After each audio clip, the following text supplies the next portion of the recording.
আপনারা রিলিফ ক্যাম্পে কষ্ট করে আছেন, কারণ আপনাদের ঘর বাড়ি সব নষ্ট হয়ে গেছে।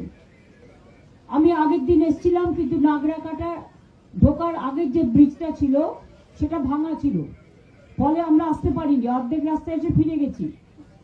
সেই ব্রিজটা আমরা করে দিয়েছি, এখন ওটা ঠিক হয়ে গেছে। পিডব্লিউডি কে থ্যাঙ্কস এবং ইঞ্জিনিয়ারদের। আজকে আপনাদের জন্য নদী পার হয়ে আপনাদের যাতায়াত করতে হচ্ছিল রবার বোটে।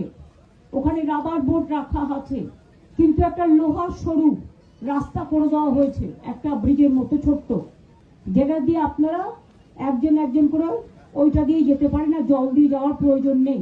আপনাদের এখানে স্পেশাল ক্যাম্প চলছে।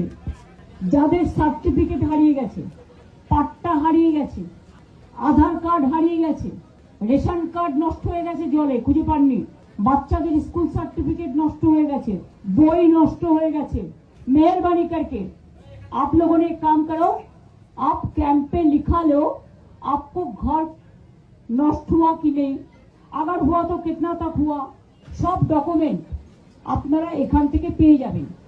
আপনাদের নাম লিখে সব ডিটেইলস লিখে পরে এগুলো আপনাদের কাছে পৌঁছে দেওয়া হবে। যাদের ঘর বাড়ি ভেঙে গেছে আমরা তাদের বাংলার বাড়ি করে দেবো, যার ঘর বাড়ি নেই। এখানে একটা পাকা ব্রিজ, একটু টাইম লাগবে, পরে হবে, এটা প্রসেস করা হচ্ছে। দুই হচ্ছে খয়ের কাটা জায়গা আমায় বললো যে ওদের একটা প্রাইমারি স্কুল আছে, কিন্তু ওরা ফরেস্টের ভেতর দিয়ে যেতে পারে না ভয়ে, সেই জন্য ওদের একটা সেকেন্ডারি স্কুল করে দিলে ভালো হয়।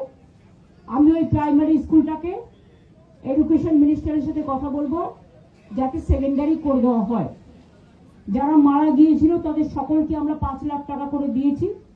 প্রায় 27টা পরিবার, কুচবিহারেও 2 জন আছে, তাদেরও দিয়ে দেওয়া হয়েছে। এবং হোমগার্ডের চাকরি নাগরাকাটায় এবং কুচবিহারকে দিয়ে দেওয়া হলো, স্পেশাল হোমগার্ডের চাকরি